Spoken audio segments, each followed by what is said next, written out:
Gala Cultural. En ocasiones, pues, este espacio de cita cultural simple y sencillamente se engalana desde el inicio.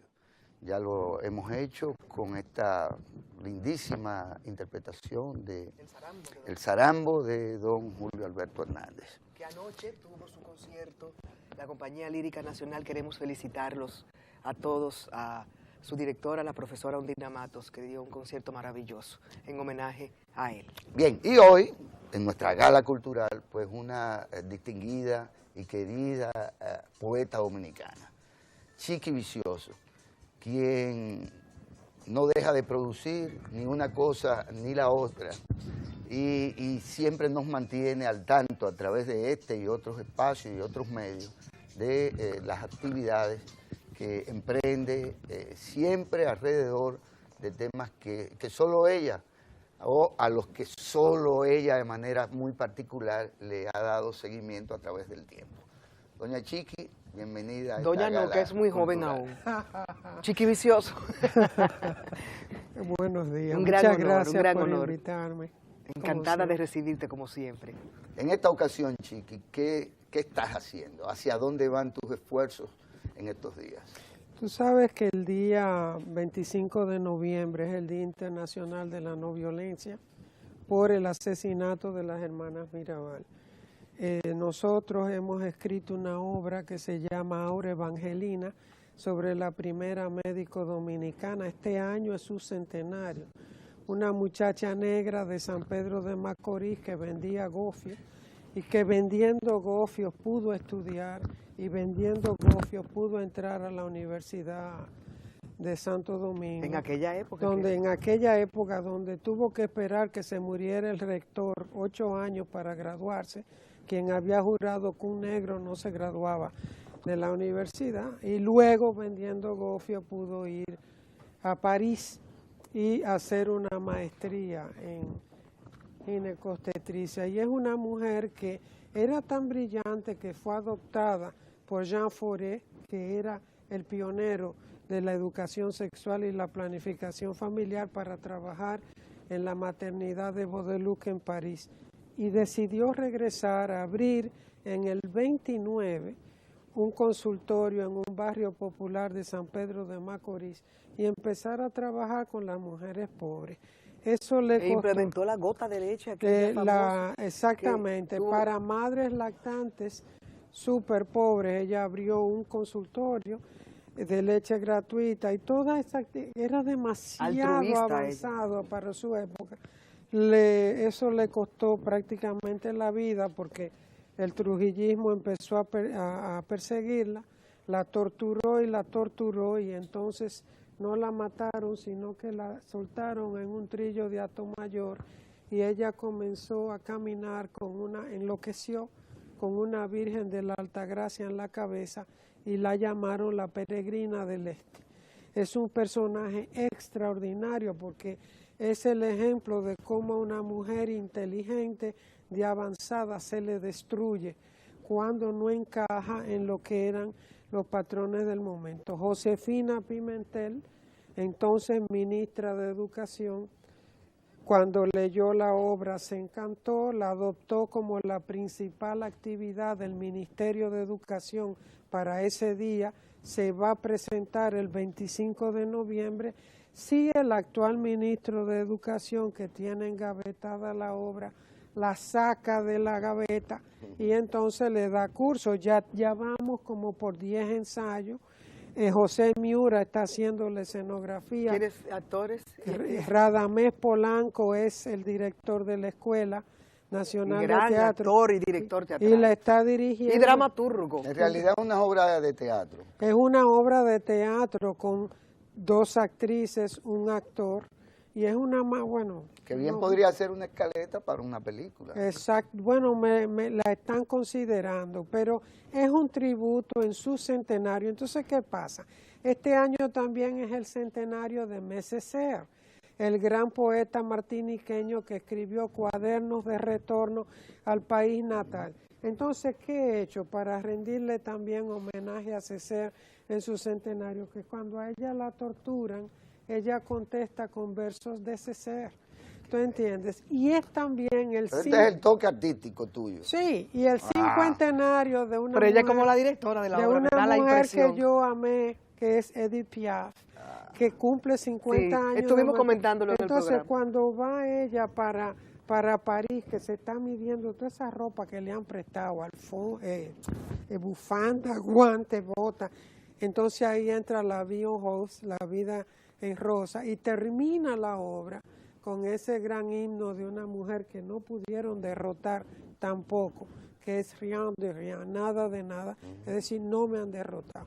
Entonces, como él es mocano y este programa se ve a nivel nacional, yo quisiera que... Un llamamiento. Un llamamiento al pueblo de Moca para que contacten al ministro y le digan, señor, nosotros queremos esa obra. La Embajada de Francia está auspiciando la presentación de la obra en Casa de Teatro el 28 y en el Centro Perelló el 29. Entonces, pero me está financiando las reposiciones, no la obra, que ya es palabra mayor. Entonces, eso estoy... ¿qué ha pasado con la poeta que se la robó la dramaturgia? No, es que todas las obras mías son poéticas. Realmente es un gran poema. ¿Qué fue Whisky Sour? Era un poemario. Y entonces, Salomé U, otro poemario. Entonces Jorge Pineda me dijo, Chiqui, esto tiene estructura dramática, vamos a convertirlo en una obra. Y es por eso que las obras mías son tan poéticas, porque realmente... Son montables, como un extraño ulular traía el viento. Exactamente. Que Entonces ayer la poesía, escuchábamos. ya está llena de poesía esta obra. Chiqui, la poesía misma. No, yo hablaba de Salomé. Se acaba de celebrar, bueno, pues la Semana de la Poesía, los 8 días de la poesía. Sí. Y todo parece indicar que fue un éxito, lo que de alguna manera pues fortalece, digamos que al circuito poético dominicano en lo que tiene que ver con las políticas públicas. ¿Qué te parece este evento? ¿Participaste? ¿Qué hay de eso? Mira, yo participé en 2 actividades muy significativas ambas.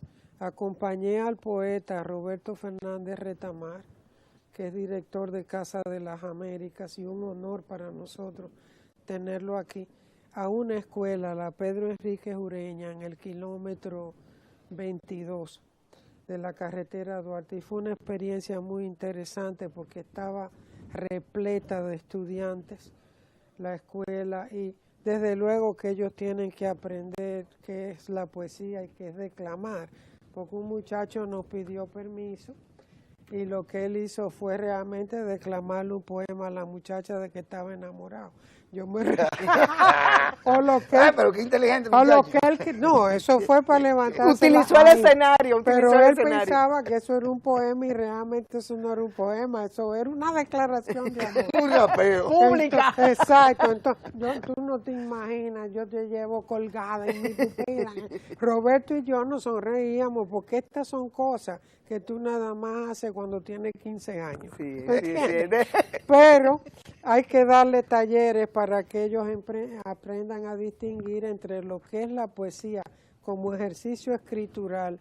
Tú sabes, cuando yo le digo a la gente, mi último poemario, Evasiones, me llevó 11 años de trabajo y revisar, investigar, quitar los ripios, editar. La gente, 11 años, sí, 11 años. Porque si yo quería rescatar a Eva en las distintas, tú sabes, tradiciones esotéricas y culturales, tenía que estudiar. Y después escribir el poema y después retrabajarlo. Ellos no entienden. Aquí se confunde la poesía con el bello decir.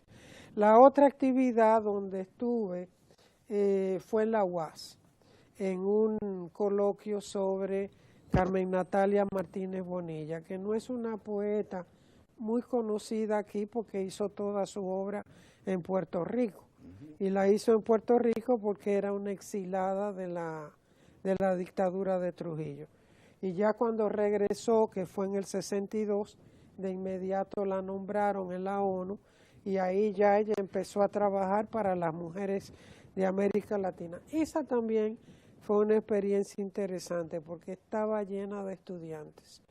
Y yo creo que es ahí donde nosotros tenemos que trabajar. Hay un perfil en la dramaturgia de Chiqui Vicioso.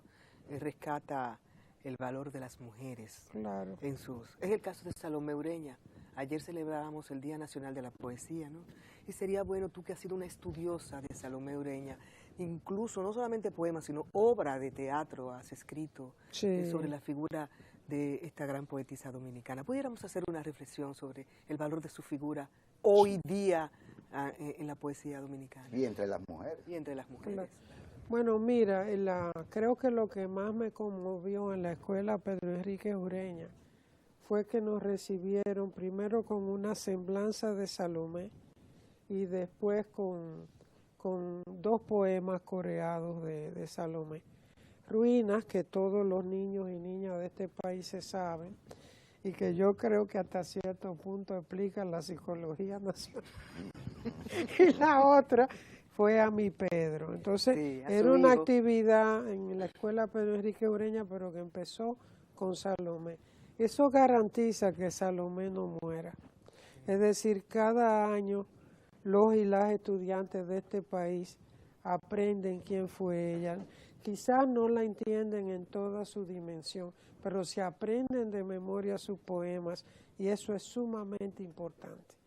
Yo no pude estar en la marcha. Yo siempre voy el día antes al Panteón Nacional porque a mí me gusta dialogar con ella. Inclusive cuando íbamos a estrenar Salomé, Carlota y yo fuimos al Panteón a pedirle permiso porque era meternos con su vida que íbamos, con su vida íntima, digamos. Digo, no la que eso es como un ritual, ¿no? Claro, no la que estaba en los libros. Entonces le llevamos unas azucenas que asumimos son sus flores favoritas. Y entonces Carlota dijo, si ella no nos da una respuesta, no hay obra. Y ahí estuvimos meditando y entonces de las azucenas saltó una esperanza verde. Y entonces Carlota dijo, esa es la respuesta. Esa es la respuesta. Entonces montamos, porque uno cuando... Con gran éxito, incluso fue presentada en Estados Unidos. Sí, claro. Sí. Cuando nosotros nos metemos con la vida de alguien así, siempre hay que pedirle permiso. Lo mismo pasa con Evangelina, un espíritu tan torturado. Ella tiene que saber que es un acto de triste final, ¿no? Claro, que es un acto de amor lo que estamos haciendo. Entonces yo le estoy rescatando a ella antes, bueno, en la ensayística he rescatado prácticamente a todas las poetas importantes y a Salomé yo la he trabajado en la poesía. Pero con una intención y un interés especial, totalmente. ¿No? Realmente de rescatarla, porque es que cuando tú haces una estatua de una poeta y la fosilizas, esa poeta no es un ente vivo. Y para que una poeta sobreviva... Y no sea pieza de museo. Exacto, tiene que ser alguien en quien tú pienses. Ella es mi segunda madre. Entonces yo dialogo con Salomé como dialogo con mi mamá, espiritualmente hablando. Entonces es así que tú la tienes que incorporar. Y tú no la vas a incorporar solo a partir de los poemas patrióticos, que son muy significativos, pero es también el rescate que yo hago es de la Salomé íntima. Es decir, de esa mujer que, tú sabes, tenía que bregar cotidianamente con que no le alcanzaba el dinero para mantener la escuela, en que fulanita se enfermó. El esposo fuera viviendo. En que Francisco se fue a hacer una maestría en Francia y que cuando estaba en Francia se enredó con la dueña de la pensión donde vivía y tuvo una hija y Salomé se enteró. Y Salomé, yo fíjate, quiero aprovechar para aclarar. Ella lo amaba. Lo adoraba. Una cosa. Yo quiero aclarar esto porque mucha gente me ha dicho que yo he contribuido como a demitificar la figura de Francisco Enríquez. Yo entiendo que si un hombre, acuérdate que Salomé tiene 29 años cuando se casa con un muchacho de 20, ¿ok? Hay una diferencia de 9 años que nadie había señalado antes que yo, pero que es muy significativa. Y pesaba mucho en esa época. En esa época y ahora, porque ahora yo me caso con uno de 40, yo lo estoy pervirtiendo. Entonces, aunque no se sabe quién pervierte a quién. Pero la cuestión es que en esa época, imagínate el impacto de esa boda. Vivieron juntos, luego él decide que va a hacer la maestría y ella lo apoya. Pero quien se va es un muchacho bellísimo en el esplendor de su juventud. Entonces, yo tampoco puedo agredirlo porque en 4 años se haya enredado con otra persona. ¿Tú me entiendes? Sí, así. Entonces, pero esa fue la verdad. Sí. ¿Verdad, histórica? Creo que podemos compartir contigo, sin lugar a dudas, y como siempre en otros lugares, todavía hay patria, oyendo tus palabras sobre Salomé y sobre las poetas dominicanas. Evidentemente que nos dejas una esperanza verde, que brincó de allá y hacia acá. Ahora sí, brincó hacia Evangelina, ¿no? Ahora está así, exactamente. Sí, sí, sí. Esa era una, y tú Es sabes una que metáfora. es una metáfora muy linda, bellísima. sí. Y tú sabes, te voy a dar otro detalle. Yo escribí esta obra en México. Estaba en México, me pasé 2 semanas metida en un apartamento y yo no sabía que la cárcel donde habían torturado a Evangelina era la cárcel México de San Pedro de Macorís. Dios mío. Para los que ¿Te das todavía cuenta? creen Coincidencias. en el trujillismo. Sí. Chiqui, como siempre, un gran honor haberte recibido. Gracias a Y ustedes. estaremos ahí en la presentación de la obra en Casa de Teatro. Más- El 20 No, no es en Casa de Teatro, se estrena en Bellas Artes, en Bellas el Artes. Palacio, y el 28 en Casa, Casa de de Teatro. Teatro. Si ustedes De me invitan noviembre. otra vez, la Sí. anunciamos. Sí, Cómo claro, no, te lo claro. anunciamos como Gracias, quiera. un gran honor. Ok, gracias. Señor- Yanela, a nuestras amigas Sí. y amigos televidentes, pues mañana hay otra cita aquí, Sí, y habrá noticiero. indefectiblemente. Y habrá noticiero. también. Quizás, Sí. ojalá. Ajá, feliz día.